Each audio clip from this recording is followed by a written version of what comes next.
Hi, I'm Laura Gibson-Cuddy and welcome to my channel. This here is Mr. Darcy. He welcomes you too. I have a video every single Thursday where we find the art in life. Last week, we were analyzing Pride and Prejudice, focusing especially on Mr. Darcy and Elizabeth Bennet. This week, buckle up because I have a treat for you. We're diving into Doctor Who. In case you've been living under a rock and have never heard of this amazing show that has gone on for over 50 years, 851 episodes, and over 37 seasons, Doctor Who is a science fiction show. Its main character is lovingly called the Doctor, or Doctor Who, as his name is never mentioned. It's one of the mysteries in the show. And like any good show, it has evolved throughout the years. It started as more of a history show where it focused on going back in time, and a lovable grandfather figure guided the way with his granddaughter and a few other companions. It overcame its first obstacle when William Hartnell, the very first Doctor, wanted to leave the series because of ailing health. They decided to do a regeneration instead of ending the series altogether. So William Hartnell regenerated into Patrick Troughton. So we then got the first, second, third, fourth, and so on Doctors in line, where we are now at the 13th Doctor. I got on board with Doctor Who during the time of David Tennant. David Tennant will always be my Doctor, and he is the 10th Doctor. The 10th Doctor and the 4th Doctor are the highest ranked Doctors of all time. We all have our Doctors that we love, but David Tennant will always be mine. Now let's dive in a little deeper, shall we? I want to analyze the art today throughout the series. More specifically, I want to focus on the Doctor's spaceship. Now, the Doctor's spaceship is known as the Tardis, or time and relative dimension in space. The Tardis is a living, breathing ship. It is stuck forever in the position of a telephone phone booth or a police call box. One of my favorite episodes, actually written by one of my favorite authors, Neil Gaiman, is The Doctor's Wife. And it's an episode that focuses on the TARDIS coming to life in the form of a woman. Sounds crazy if you haven't watched Doctor Who. Not so crazy for us science fiction nerds or geeks. The design of the TARDIS has changed throughout the years and is a perfect example of how the show has also changed throughout the years. So we start in the black and white because, of course, the show started in black and white in 1963. Then we get to that beautiful TARDIS blue color in the mid-60s. And I want to show you through pictures the progression throughout the years. So we have the 60s going into the 70s and then the 80s. The vibrant 80s when all of a sudden we have purple instead of white lettering on our TARDIS. The 80s were a very techno, vibrant color spectrum in the show. The 80s were also a very sad time for Doctor Who, as it saw a decline in the audience and a decline in the quality of the episodes and the writing. I'd show you some clips, but I don't want to get into copyright issues in my first few weeks on YouTube.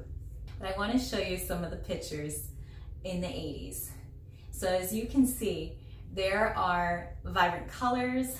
Sylvester, the 7th Doctor, has a question mark all over him.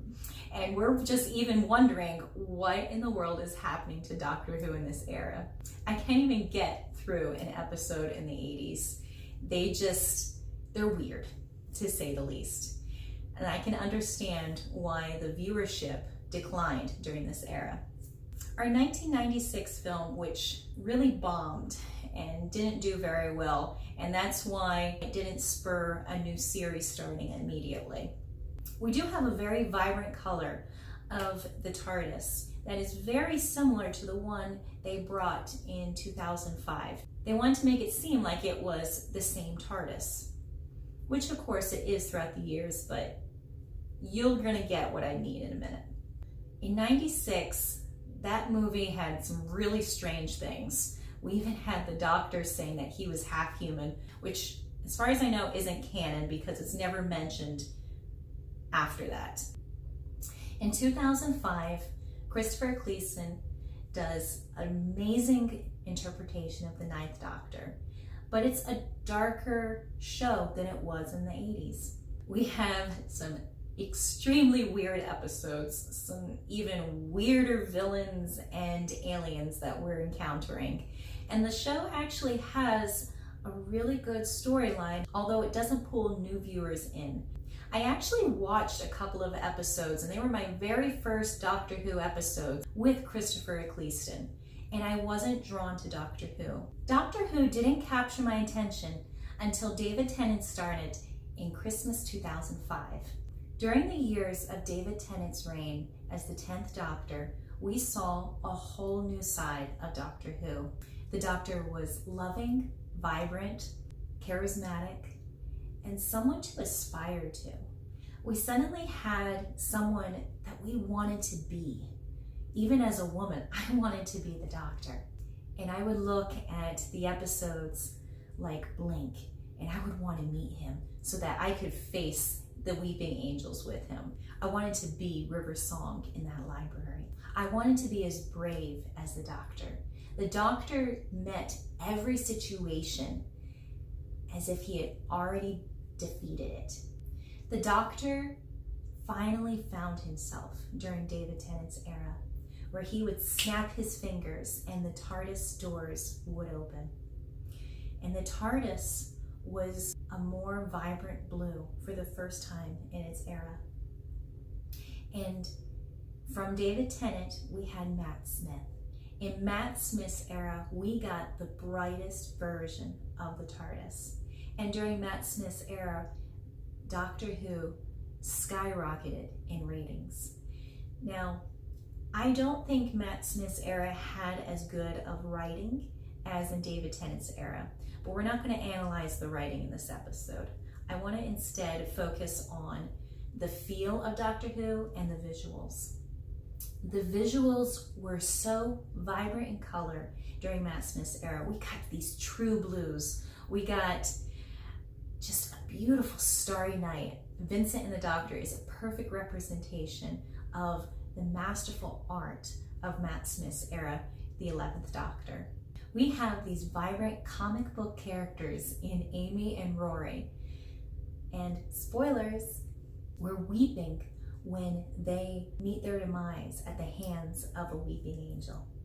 I cannot watch Angels in Manhattan without shedding a tear when River Song is looking at her parents as they disappear and she cannot even blink so that the Doctor can weep.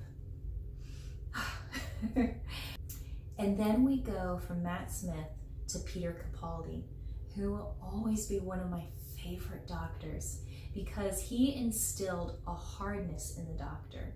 A lot of people talk about how they don't like the writing of Stephen Moffat, and I totally agree with most of them. But you also have to appreciate the depth that Stephen Moffat goes. When Peter Capaldi is faced with the question, is he a good man? Is the Doctor a good man? And that is throughout most of Peter Capaldi's era. And it ends with him realizing he is a good man because, duh, the Doctor is good. But the Doctor is also a very complex alien. He does have two hearts after all. Those two hearts are always torn between Earth and his homeworld, I believe. In Peter Capaldi's era, we have a darkening of the TARDIS. The TARDIS suddenly is looking very similar to its first few seasons. It harkens back to when the Doctor first was created. In Peter Capaldi's era, the 12th Doctor's era, has a lot of homage to the first few seasons. We even have in a brilliant Christmas episode of the 1st and the 12th Doctor meeting. Then we have the 13th Doctor. Oh, I wanted to love Jodie Whittaker. I really did. I wasn't against a woman doctor. I actually was almost for a woman doctor. I don't agree with how they brought Jodie Whittaker in.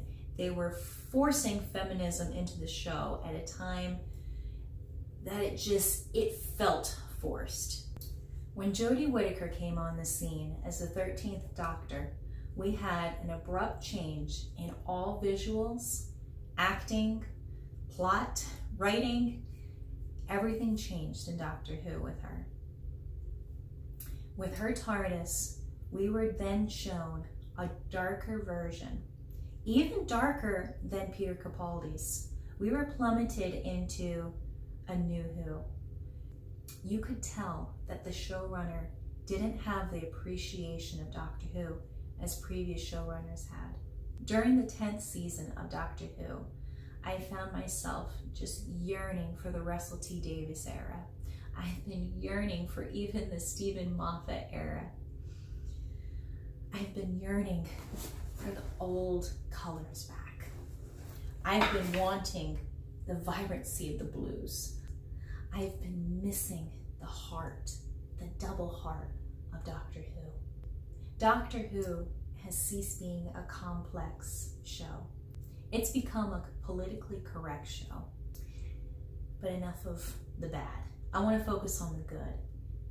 Doctor Who has had over 50 years of beautiful visuals. I recommend it to anyone.